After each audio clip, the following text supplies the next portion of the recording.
So I watched Mark Zuckerberg at Congress, and, he's a kind of a convenient whipping boy, let's say, for the conservatives. And, no doubt he's made his errors, and some of those he's publicly admitted, although I have some sympathy for him because my suspicions are that the typical person, including the typical corporate magnate, when they're approached by high-order governmental agencies and asked to comply because of reasons of national security, especially 5 years ago, would have listened. You might think you're the one person who would have withstood that pressure, but it's like, I don't think so.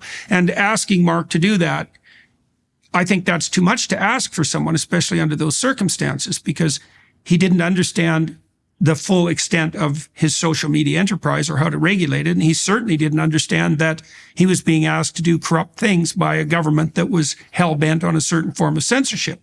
Having said all that, it's not like we know how to deal with this. We have these new communication technologies, Facebook and Instagram and TikTok and X, and the narcissistic psychopaths have free reign, and that's abetted by their anonymity and by the algorithmic expansion of their troublemaking.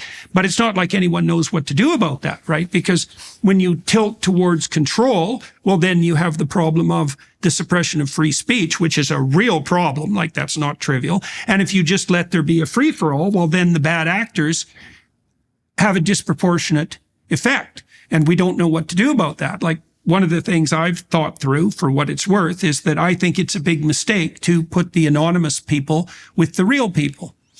Do you mean like trolls or just faceless accounts? Like bots? Faceless, I think that social media networks should separate the faceless accounts from the verified identities. Well, it blows out millions of years of primate reciprocity and tribal checks and balances. Yes, and that actually turns out to be quite a problem, right? If I can't hold you accountable in any manner for what you do, all that does is or precisely what it does. Say it to my face. Mm-hmm. Right. Well, people are much more civilized face to face for exactly those reasons. All those mechanisms kick in. I mean, we know perfectly well, this is actually valid social psychological research. If you anonymize ordinary people, the worst sides of their character come forward. And like a lot of what regulates us is that implicit requirements signified even by facial expression in face-to-face contact that's indicative of the desire for reciprocity. There have been studies on that with dating apps, right? That people are ghosting and doing all sorts of atrocious behaviors to each other on Tinder because it's a random dating pool of data points. In the past, I went on a date with you because you were my best friend's sister, or we met at church, or there was something in our neighborhood or region and relational networks, and I didn't want to pee in that pool. Yes, precisely. Versus just swipe for another one. Well, and it's also the case, see, we also overestimate the degree to which moral control is internalized. We like to think that... Which is back to Nietzsche. We like to think that if we're good people, it's because we control ourselves. It's like, that's not right, really. It's more subtle than that. There's some of that that's correct in that people do have a conscience and sometimes abide by it. But the reason that the typical good person is good is because they're socialized enough to be socially acceptable or even desirable. And what that means is that a ring of people surround them constantly. And that means they can outsource the problem of the regulation of their behavior to the crowd. So, for example, while you and I are talking, superego. It's an extra, instead of the superego, because while I'm talking to you, for example, I'm watching your eyes, I'm watching your face, you're signaling to me constantly whether you're still engaged in the conversation, whether you're thinking of something else, if we're turn-taking properly.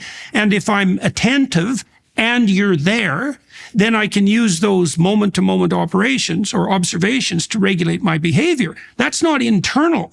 Right? It's a dynamic that's playing out between us. And much of the manner... With mirror neurons and micro muscles of the face and affect and posture and vagal tone. All of that. Things. All of that, right? It's deeply mirrored. Yeah. Right? And so the upshot of that is that I don't have to undertake a tremendous amount of the complex problem of regulating my own behavior as long as people can stand having me around, because they'll do that for me. And all I have to do is pay attention. And so we do outsource a lot of moral regulation to the community. And that's fine. But what it does imply is that... So you're suggesting that's sort of Vygotskian scaffolding of our good behavior is each other? And well, it's also partly the demand. Of course, it's partly the demand for the continuation, let's say, of the infinite game. I mean, if I have a friend and I'm a kid and I'm playing one-on-one basketball with him, you could say that each basketball bout is a finite game in that I could win it or lose it. But the friendship, at least in part, could be a sequence of those games. And the rule for a sequence is something more like, well, try being a good sport and fun to play with, which is, well, that's way different than win, right? It includes winning, because if we're going to play, I would like you to try to win. Because part of being a good sport is playing full out. Exactly. In a fair game. And the fair part of it is a nod to that higher order morality that's part of, say, an infinite game rather than a finite game. But all of that's embedded and embodied in all of our social communicative practices all the time.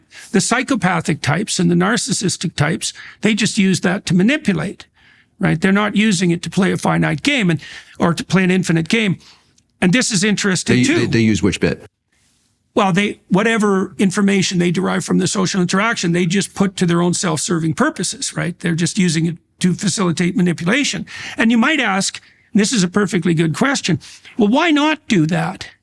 This is why people like Andrew Tate are attractive, let's say, to the incel crowd. It's like, if I can manipulate you and I can get what I want, then why the hell shouldn't I do it? That's just will to power 101. Yeah. Precisely. Why shouldn't I take advantage of that? Why shouldn't I lie and cheat and steal if it means I get my way? Well, part of the answer to that is, well, that might work momentarily, but you're also playing an infinite game with yourself. And we know perfectly well that the typical outcome of the psychopathic pattern of interaction is negative for the psychopath himself. They're incapable of learning from experience, for example, so they repeat their errors. They don't modify their own behavior. And so if you're a psychopath and a narcissist and Machiavellian, you can optimize certain forms of short-term return, but it's a really bad medium to long-term game. So even if you don't include other people in the purview of your moral sentiment, if you're a psychopath, you dispense with your future self. That's why so many of them end up in prison. Well, okay, so you probably know these stats stone cold, but right, so large numbers of psychopaths end up in prison, but then also, 1 in 3 Fortune 1000 CEOs are at least sociopaths. I doubt that. But you doubt it? Yeah, no, I don't believe that. I think that's overblown, and I think there's a lot of implicit leftist, anti-capitalist idiocy in those studies. That doesn't mean there aren't plenty of Machiavellian people, some of whom occupy positions of power. But the problem is, it's not to become, to become successful in any enterprise that iterates, you can't screw people over.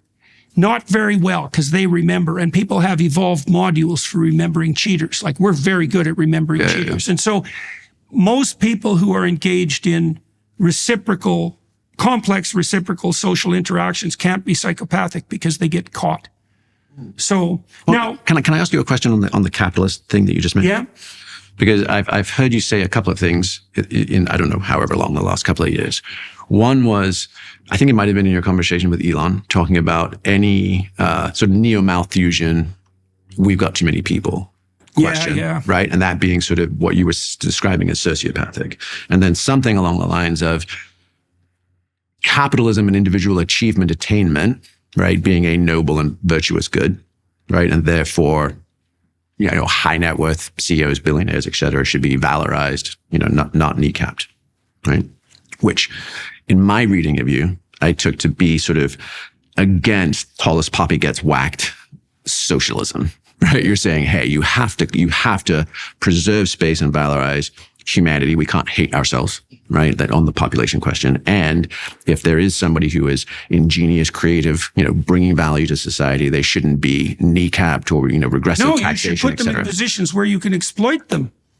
No, I'm serious. This is the reason for meritocracy in places like Harvard, because the reverse view is, everybody deserves a chance, let's say. And look, it's not like there's nothing to be said about that, but it isn't that we're awarding positions at Harvard because we're benefiting the people who get the positions. That happens. That's not the reason. The reason we pick the smartest and most competent possible people we can to educate deeply is so that everybody else can benefit from their ability.